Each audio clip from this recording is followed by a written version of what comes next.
Mañanas en Libertad, con Luis del Pino.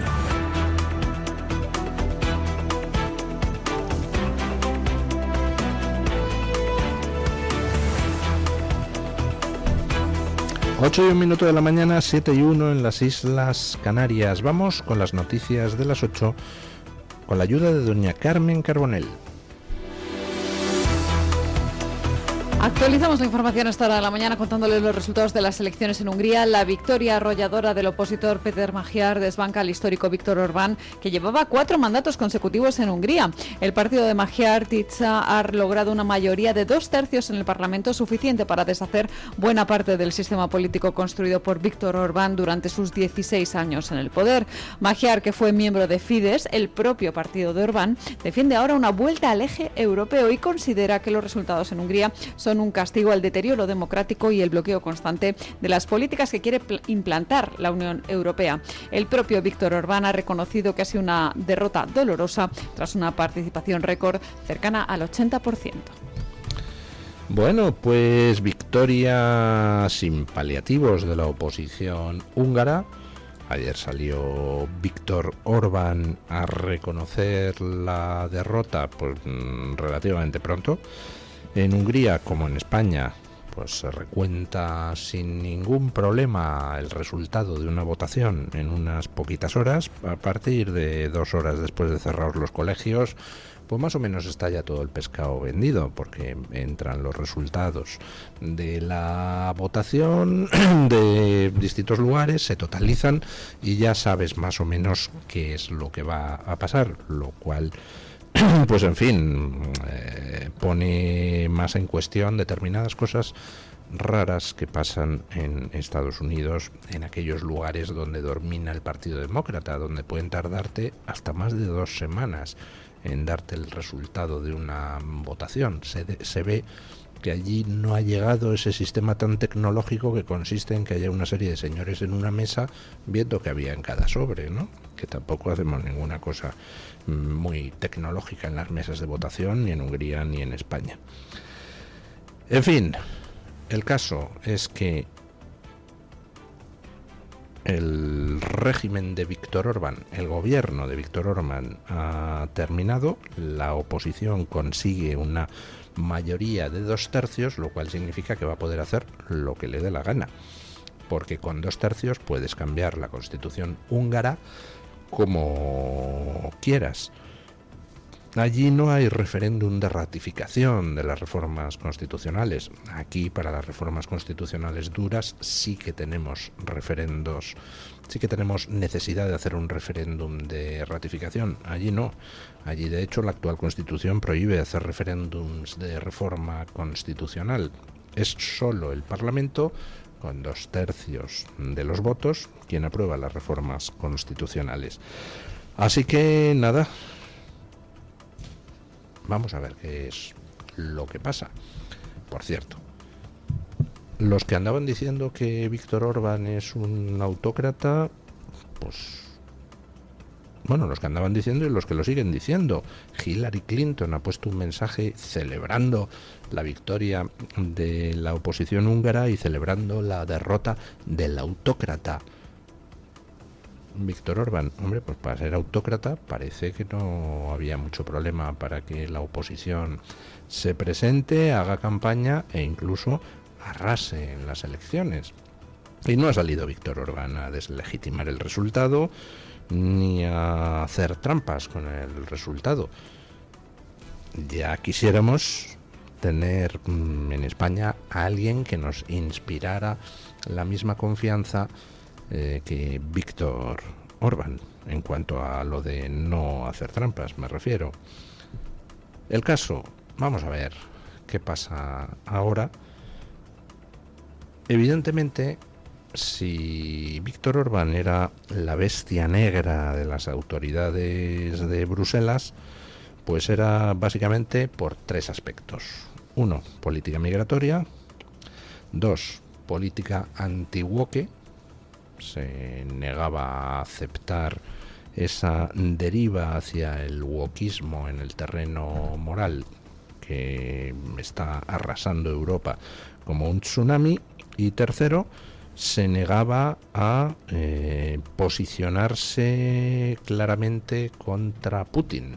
Hungría es un país que, bueno, pues hace lo que considera oportuno en política exterior y siempre ha dependido económicamente bastante de Rusia. Resulta muy gracioso ver a algunos políticos europeos criticar a Orbán cuando ellos eran los que iban a Moscú a suplicarle a Putin puestos en las eléctricas o gasísticas o petroquímicas rusas, a suplicarle un puesto o contratos. Pero de repente todos se convierten al antiputinismo de la noche a la mañana. Bueno, ¿qué hará el nuevo gobierno? ¿Mantendrá la política migratoria de Orbán? Uy, pues Ursula von der Leyen no estaría muy contenta. Intuyo que no la va a mantener, habrá cambios. ¿Mantendrá la política anti-woke de Orbán? Ambas cosas ha prometido mantener lo de Orbán. Pues yo creo que no lo va a mantener esa política anti-woke, porque si no, ese Alexander Soros, que ha celebrado en las redes la victoria de la oposición húngara, pues no estaría muy contento. Como tampoco lo estarían ese Macron o ese Sánchez, que han celebrado la victoria de la oposición húngara en las redes con alborozo. Como tampoco lo estaría Obama, que también ha celebrado con alborozo la victoria de la oposición húngara. Mucho me temo que quien ha ganado las elecciones en Hungría va a coger sus promesas de campaña, las va a tirar adecuadamente a una papelera y va a meter el acelerador de las reformas woke, de las reformas migratorias en el sentido de abrir las fronteras húngaras y, por supuesto, alineará a Hungría totalmente con la posición de Hungría, con la posición de la Unión Europea con respecto a Ucrania. ¿Que cuál es esa posición? Pues básicamente dedicarse durante 3 años a dar dinero al gobierno ucraniano, dinero que tampoco se sabe muy bien dónde está, al mismo tiempo que le compraban a Putin gas y petróleo como si no hubiera un mañana, es decir, financiando a ambos bandos a la vez. Bueno, pues Hungría se sumará ahora a ese coro. ¿Qué le vamos a hacer? Esperemos, por el bien de los húngaros y de todos los europeos, que el opositor húngaro que acaba de ganar las elecciones cumpla sus promesas de campaña, aunque viendo quienes le han felicitado y el poco respeto que quienes le han felicitado tienen por lo que prometen en campaña, mucho me temo que cualquier esperanza en ese sentido es completamente vana, pero el tiempo lo dirá. Mientras tanto, hablando de Ucrania, pues ya saben ustedes que el chiste aquel, ¿no? Que los de Bilbao no hacen donde quieren. Va un tío a la barbería y dice, le afeito, le echo cremita aquí para afeitarle la barba. Y dice, no, yo soy de Bilbao, a pelo. Entonces hace el otro con la navaja así, ¡chas! Le hace un corte inmenso y dice, bueno, casi échenme crema porque en realidad he nacido en Madrid. Y dice, pero no me decía que era de Bilbao. Dice, bueno, es que los de Bilbao nacemos donde nos da la gana. Bueno, pues con los ucranianos pasa lo mismo. Para las autoridades británicas parece que los ucranianos pues nacen en los sitios más peculiares. Escuchen el escándalo que acaba de saltar en Reino Unido. Les hablamos ahora de las políticas de inmigración de Reino Unido porque se acaba de destapar un caso de inmigración ilegal con el agravante de que estaban utilizando visados ucranianos por asilo de guerra. Más de 3.500 ciudadanos no ucranianos consiguieron entrar en Reino Unido a través de un programa creado inicialmente para acoger a refugiados de la guerra de Ucrania. Según datos del Ministerio del Interior británico, estas autorizaciones representan aproximadamente 1 de cada 80 permisos concedidos dentro de un total de 280.000 solicitudes aprobadas desde el inicio de estos proyectos. Los beneficiarios beneficiarios proceden de hasta 112 nacionalidades distintas, principalmente de Asia, de África y de Oriente Medio. Entre los países con más visados concedidos figuran Nigeria, Afganistán, Irak, Moldavia, Turquía, Bielorrusia, Irán, Egipto, Siria o Libia. Los permisos se concedieron a través de dos vías: la reunificación familiar y el programa de asilo llamado Hogares para Ucrania. Ahora crecen las críticas en Reino Unido por permitir la entrada de inmigrantes de terceros países porque consideran que desvirtúa el objetivo original de los visados, diseñados específicamente para dar refugio a ucranianos desplazados por la guerra. Yo pregunto, un funcionario inglés donde le llegan con un formulario que dice solicitud de asilo para refugiados ucranianos, y entonces le viene un tío nigeriano con nombre evidentemente nigeriano, y va el funcionario y lo tramita. Hombre, que las autoridades británicas estafen a sus ciudadanos utilizando un programa para acoger refugiados de guerra ucranianos con el fin de dar visados a nigerianos, afganos, iraquíes, iraníes, pues lo entiendo. Los gobernantes del Reino Unido son unos estafadores, así que ponen en marcha un programa para acoger refugiados de guerra ucranianos y utilizan ese programa para acoger a 3.500 inmigrantes musulmanes, africanos, asiáticos. Son estafadores, Keir Starmer y toda su panda. Vale, eso lo entiendo. Pero los funcionarios, porque tú pones en marcha un programa que dice acogimiento a refugiados ucranianos. ¿Cómo se llamaba el programa, doña Carmen Carbonell? Concretamente el de Ucrania se llamaba Hogares para Ucrania. Hogares para Ucrania. Tú coges un programa que se llama Hogares para Ucrania y luego otro relacionado que era el de reunificación familiar para esa gente. Tú coges eso, que tendrá unos formularios, digo yo, en línea o en papel, y entonces los funcionarios de nivel intermedio encargados de gestionar eso no se hacían preguntas. Les llegan tíos de 122 países distintos con unos aspectos físicos evidentemente poco ucranianos y con unos nombres nada ucranianos, y supongo yo que con algunas cédulas de identidad que indican que no han nacido en Ucrania, y no echan para atrás ninguna de esas solicitudes. Oiga, entonces hablamos de que hay una connivencia de mucha gente incrustada en la administración, no para servir al ciudadano, sino para servir a unos determinados proyectos políticos. En realidad, es otro caso más como el de las violaciones masivas por bandas de pakistaníes en muchos ayuntamientos del Reino Unido, donde resulta que mucha gente de la policía, muchos policías, contribuyeron a enterrar las denuncias de las víctimas, incluso a veces a criminalizar a las víctimas.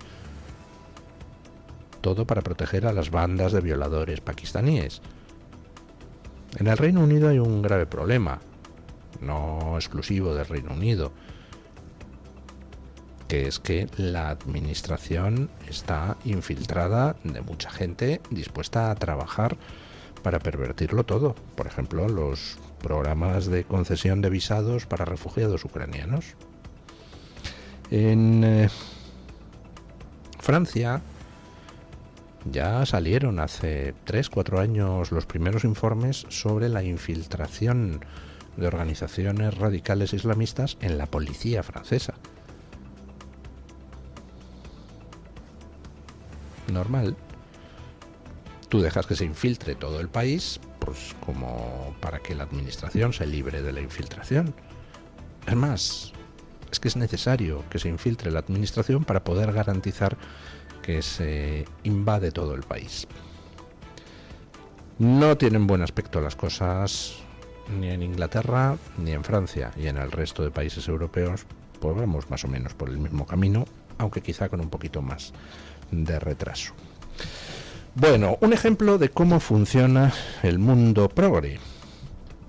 Acaba de anunciar su retirada como candidato a gobernador de California, pues un eminente político progre americano, Eric Swalwell.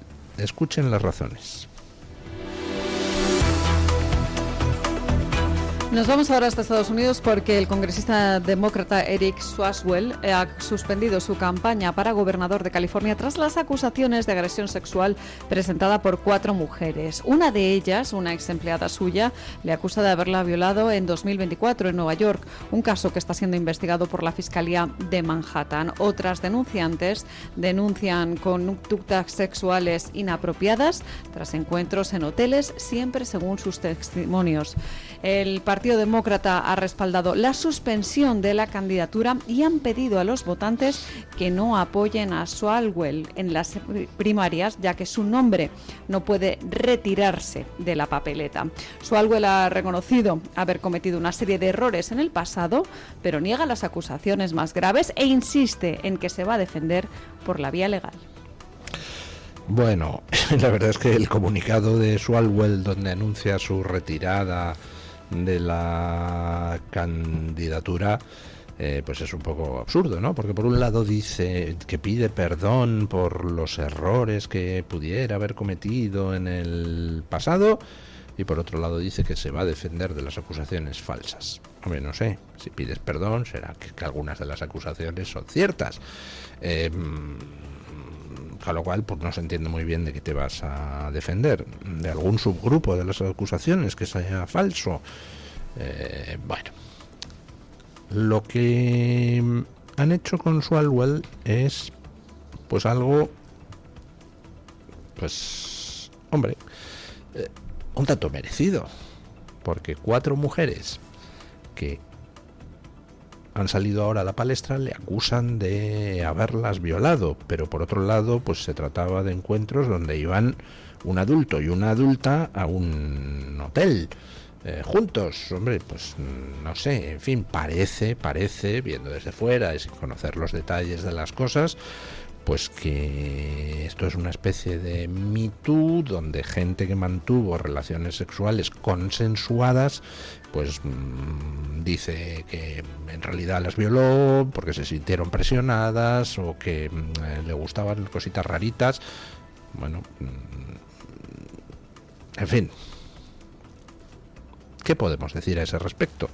Pues hombre, que alguien que pertenece a un partido que se dedica a promover los Me Toos, pues está bien que sufra las consecuencias de los Me Toos. Está bien que sufra las consecuencias de lo de yo sí te creo, hermana.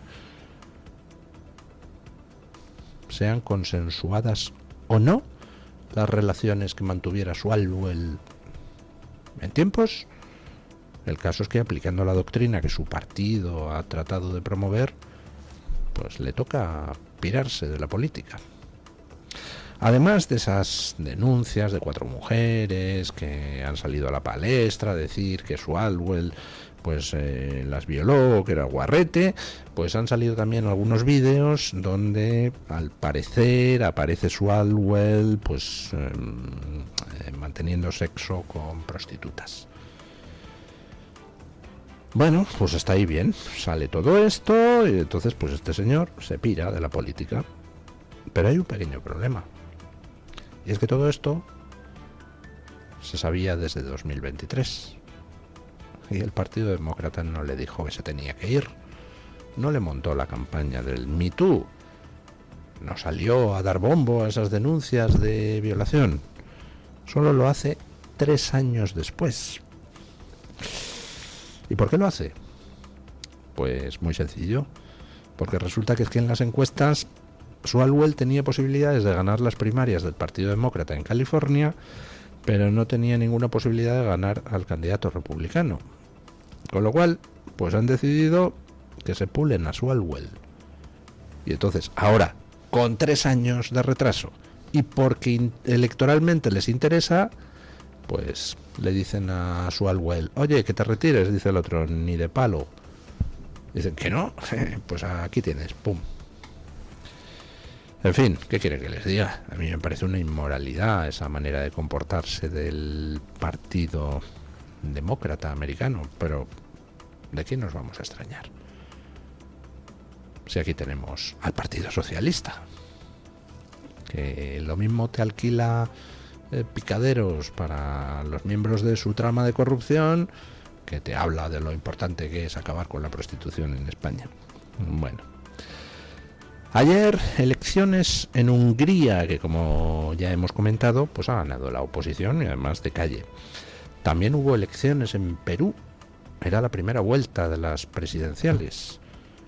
Y ahí, hace un rato, con el 22% escrutado, pues ya tenemos dos primeros candidatos, parece, a pasar a segunda vuelta. Nos vamos ahora hasta Perú, donde se ha celebrado la primera vuelta de las elecciones. La caótica jornada electoral de ayer obliga hoy a abrir de nuevo algunos colegios electorales. Cerca de 60.000 personas no pudieron votar debido a varios problemas logísticos graves, como que el material de votación no llegó a tiempo en diferentes colegios. Los resultados finales van a depender de esos votos que están pendientes, que podría quizás alterar el orden de los primeros puestos. Sin embargo, no habrá un ganador en esta primera etapa, ya que para obtener la presidencia se requiere el 50% de los votos válidos. Por eso se va a realizar una segunda vuelta electoral el próximo 7 de junio en Perú. De momento, como les contamos, Keiko Fujimori y Rafael López Aliaga, el candidato apoyado por Vox, lideran los sondeos para pasar a esa segunda vuelta. Bueno, en estos momentos con el 42% escrutado, pues los dos que están empatados en cabeza son Keiko Fujimori, la hija del antiguo dirigente peruano, con el 17,1%, y López Aliaga, el candidato aliado con Vox, con el 16,12%. Todos los demás candidatos quedan fuera, y en particular todos los candidatos del centro y de la izquierda. Tanto Fujimori como López Aliaga pues son candidatos de la derecha. Fujimori, pues bueno, una candidata con algún mayor toque liberal en lo económico, pero por otro lado tiene la rémora de ser hija de quien es, con lo cual pues tiene una imagen autoritaria. López Aliaga es aliado de Vox y firmante de la Carta de Madrid, el Foro Madrid, que como saben ustedes es la oposición al Foro de Puebla y al Foro de Sao Paulo. Bueno, pues entre ellos dos se jugarán la presidencia el próximo 7 de junio. Y por último, pues hombre, tenemos que mencionarlo, mira que me da rabia, la visita de Pedro Sánchez a su señorito, a Xi Jinping.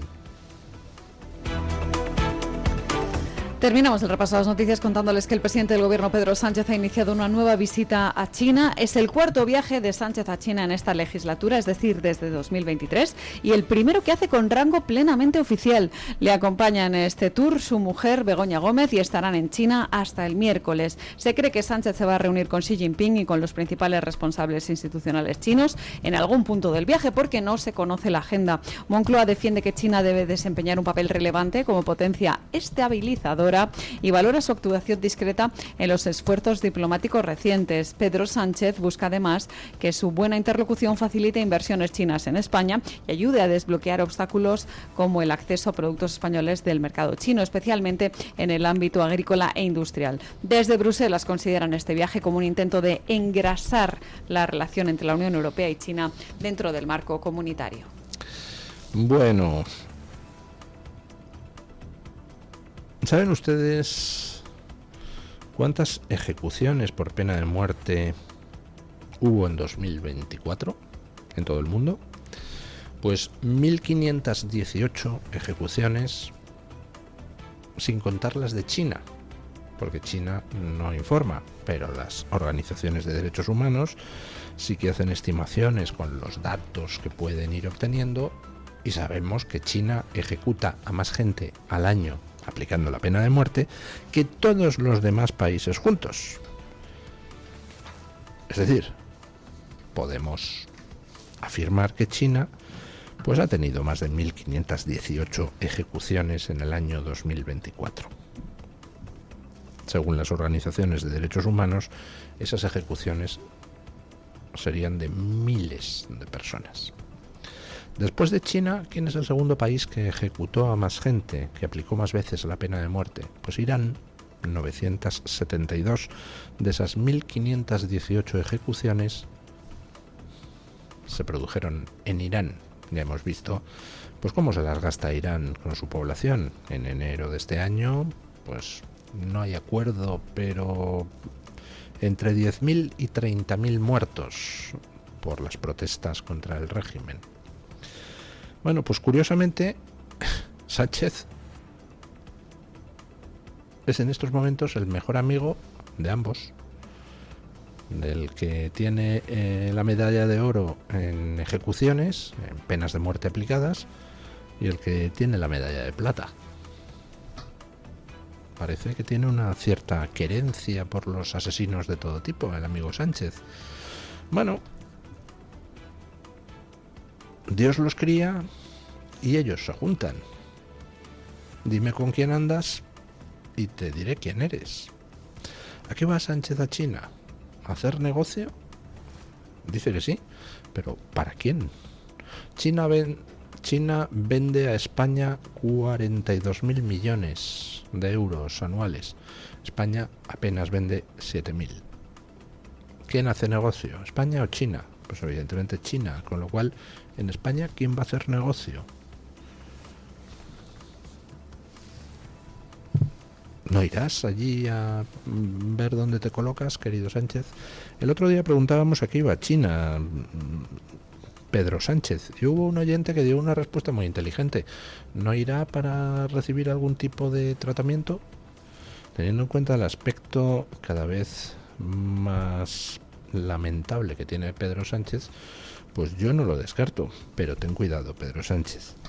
Si te dicen que pruebes un extracto de pangolín y murciélago, no lo hagas, es peligroso. Bueno, vamos con don Williams Perdomo para que nos cuente qué trae hoy Voz Media en portada. Buenos días, don Williams. Muy buenos días, amigos de Mañanas en Libertad. En Voz seguimos informando sobre las noticias más importantes de Estados Unidos y el mundo.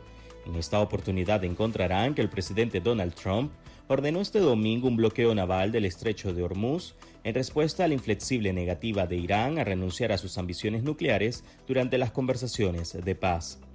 De igual manera, el mandatario reiteró su amenaza de destruir las centrales eléctricas de Irán y otras infraestructuras si no se llega a un acuerdo para poner fin al conflicto. Por otra parte, el invierno demográfico estadounidense se agrava. El número de hijos por mujer en 2025 cayó hasta 1,58 frente al 1,6 del año anterior.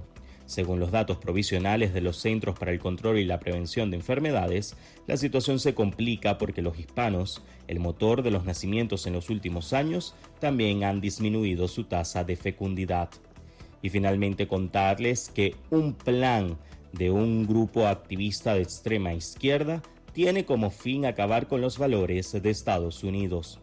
La información se conoció por las dispositivas de una reunión de miembros del movimiento Sunrise, celebrada en marzo de 2026.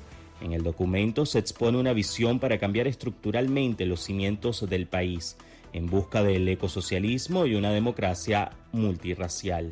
Estas y otras noticias las pueden ampliar en nuestra página web voz.es y nuestras redes sociales. Muchas gracias, don Williams. Ahora vamos con el tiempo.